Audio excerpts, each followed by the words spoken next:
Labour's big housing push could be about to hit a green wall.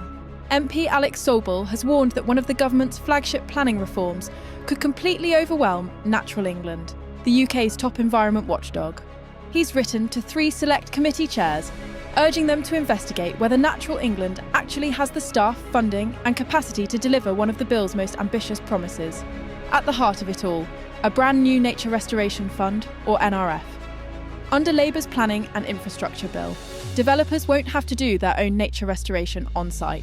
Instead, they'll pay into this fund, and Natural England will spend the money on wider environmental recovery projects. The government says it'll speed up development while still doing right by nature.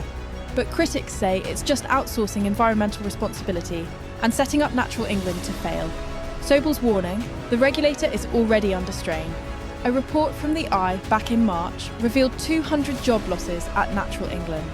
And now this massive new duty could stretch it beyond breaking point. He told Politics Home that developers could even delay their own projects by legally challenging the fees they're being asked to pay into the fund. The developer would hold up their own development to try and save some costs. Worse still, the new environmental delivery plans that underpin this system could be wide open to judicial review. Sobel says if developers don't like the environmental demands being made, they could drag Natural England into court, tying up money, time and staff, and slowing down the very infrastructure Labour is trying to speed up. In his letter to Parliament, Sobel is clear, this isn't about blaming the regulator. There are significant worries that Natural England has the resources, expertise and capabilities to oversee what will be one of the most crucial policies in planning reform that have been seen in decades. He sent that warning to Alistair Carmichael, Lib Dem, Florence Eshalomi, Labour, Toby Perkins, Labour. And he's not alone in raising the red flag.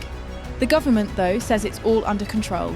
A spokesperson told Politics Home that the £14 million being invested will ensure the NRF runs smoothly and that developers' payments will cover the full cost. They call it a win-win for the economy and nature. But Sobel's worried it could be a lose-lose, with housing delays and weaker protections for the environment. He warns this policy could end up being a big bottleneck for homes, for nature, and for the system trying to balance both.